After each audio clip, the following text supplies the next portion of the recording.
हमारे साथ मौजूद हैं हर्षपति जी, जो भारत मुक्ति मोर्चा से उत्तराखंड सहित देश भर में सामाजिक चिंतन के लिए संघर्ष कर रहे हैं। SC, ST, OBC, माइनॉरिटी और आदिवासियों के जो अधिकार हैं उनकी सुरक्षा के लिए, उनकी रक्षा के लिए, उनको अधिकार दिलाने के लिए बात कर रहे हैं। हम आपसे आज बात करेंगे। आपका स्वागत है। धन्यवाद। हर्षपति जी, देश भर में UCC को लेकर चर्चा है। उत्तराखंड से लेकर आसाम तक और केंद्र सरकार भी इस पर एक्सरसाइज कर रही है। क्या लगता है, ये चुनावी मुद्दा है या सिर्फ इस पर ये ऐसे ही हवा में उठाया गया? देखिए, इसके अगर हम गहराइयों में जाएं तो पिछले लगभग 10 साल से हम सुनते आ रहे हैं यूनिफॉर्म सिविल कोड बनाएंगे, यूनिफॉर्म सिविल कोड बनाएंगे। तो पिछले 10 साल से ये मुद्दा उछला हुआ है। 9 साल तो बीत गए, अब इस साल ये इसको कह रहे हैं कि हम ये करेंगे। जो पिछले 9 साल में नहीं किया तो ये अब भी नहीं करने वाले। इनका सिर्फ एक ही मकसद है, हिंदू मुसलमान करके समाज में पोलराइजेशन करना, और पोलराइजेशन करके चुनावी वर्ष से ठीक पहले इस काम को ये करते हैं। वो उन्होंने कर रखा है, उनके पास कुछ नहीं है। हमारे सारे राइट्स कॉन्स्टिट्यूशन में, हमारे सारे राइट्स IPC में सब कॉमन है, सबके लिए अनकॉमन क्या है? UCC आने से आपको क्या लगता है, कौन कौन से आपके जो अधिकार है जो प्रभावित हो सकते हैं? UCC आने से ये जो हुक्मरान बने हैं हमारे, ये कभी भी सीधी लड़ाई नहीं लड़ते। ये बहुत टेढ़ा करके वाया आके लड़ाई लड़ते हैं। इनका मकसद है, ये आरक्षण के विरोधी है, ये आदिवासियों के हित अधिकारों के विरोधी है। ये यूनिफॉर्म सिविल कोड ला करके SC का आरक्षण खत्म करना चाहते हैं, और ST का जो शेड्यूल सूची 5 और 6 में जो स्पेशल दर्जा दिया गया है उसको खत्म करना चाहते हैं। और उसको खत्म करने के बाद जो दूसरे समाज के लोग हैं उनको इन्वॉल्व करके उनमें थोड़ा कन्फ्यूजन पैदा करके वो करेंगे। लेकिन भारत में जो हम संगठन काम कर रहे हैं, अम्बेडकरवादी संगठन जो काम कर रहे हैं वहाँ से और उसके ऑफिसर्स में, वो इसको नहीं होने देना चाह रहे हैं। इसको हम समझ नहीं पा रहे कि UCC आने से जो SC, ST के अधिकार हैं वो कैसे प्रभावित होंगे।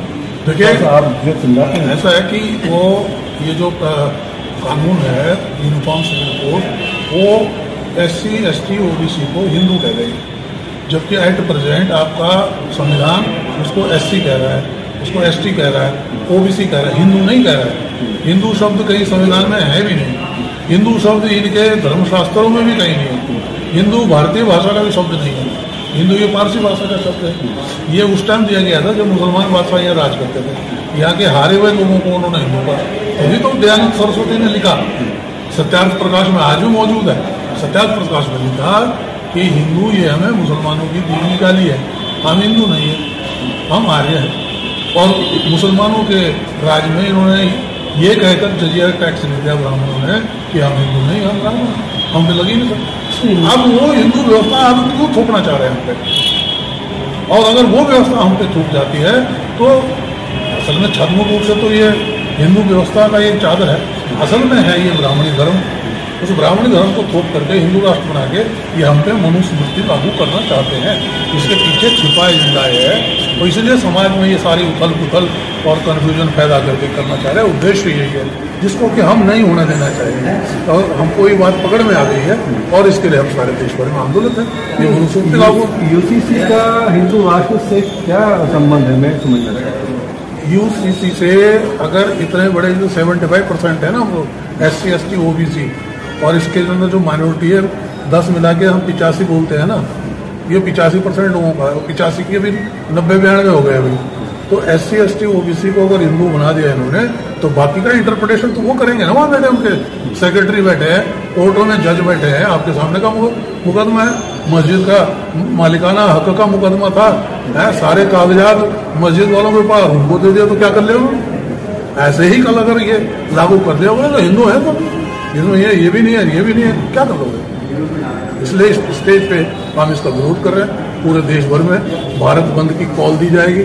माइनॉरिटी के लोगों से यही अपील है कि वो उस बंद में उस जगह सहयोग करें। आपने एक बात कही अभी कि उत्तराखंड के कुछ स्थानों को क्षेत्र के हिसाब से OBC और ST घोषित कर दिया। हाँ। सबके वहाँ रहने वाले लोग सामान्य जाति के हैं, तो उसको किस रूप में देखते? क्या ये आरक्षण को प्रभावित करने का कदम है? डाइल्यूट करने के लिए, घुसपैठ करने के लिए।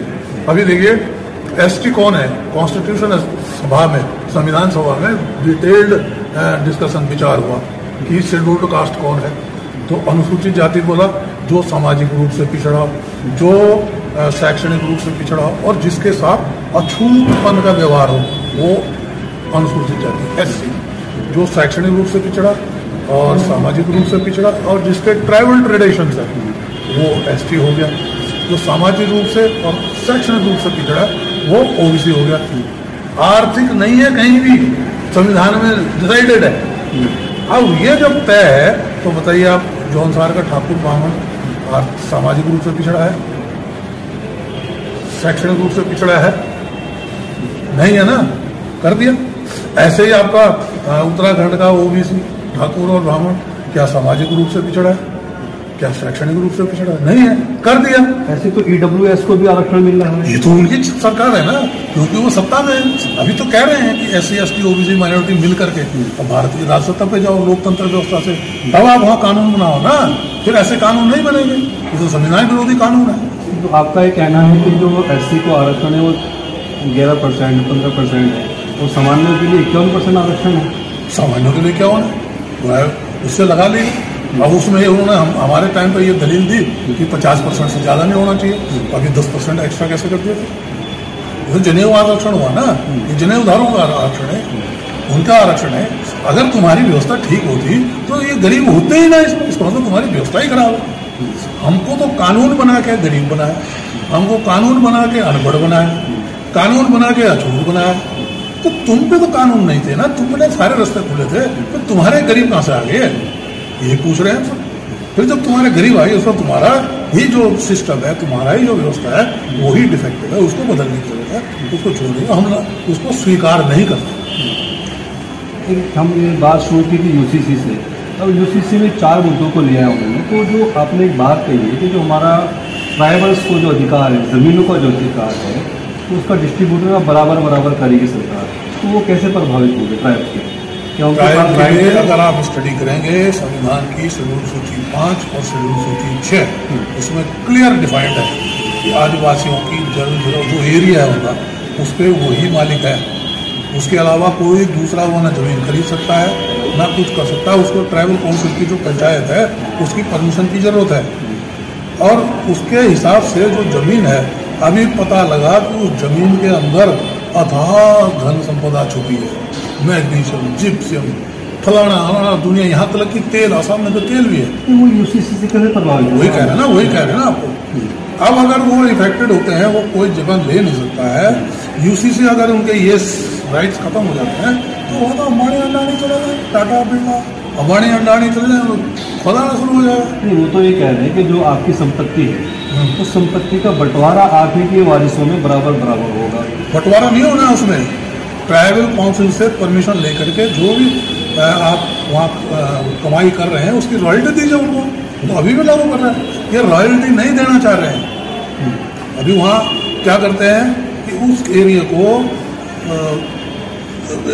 इफेक्टेड एरिया बना देते हो, लॉ एंड ऑर्डर से भाई उपद्रव क्षेत्र है, उससे सारे कानून जो है उनके कॉन्स्टिट्यूशनल राइट्स सीज हो जाते हैं। किनके? लोगों के।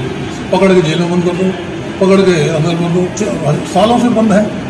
उस एरिया को इफेक्टेड एरिया दिखा करके वो करते हैं, और तब जा करके वो वहाँ पर किसी आदिवासी को मारते हैं तो कहते हैं नक्सलाइट मारा गया। अगर वो कहें कि आदिवासी मारा गया, आंदोलन खड़ा हो जाए। आदिवासी ना कह के तो नक्सलवादी मारा गया, तब नक्सलवादी आप और हम सुनते हैं अच्छा नक्सलवादी मारा गया, तो वो उनका इफेक्टेड इसलिए होगा कि अगर वो हिंदू बनेंगे, उनके अधिकार, राइट्स, अधिकार छीनेंगे। वो छीनने के बाद सारे ब्राह्मणों के हाथ में चले जाएंगे। उसके बाद फिर वो जाने ना भाई क्या करते हैं, वो आपके सामने ही है। ठीक है, हमसे बात करने के लिए धन्यवाद।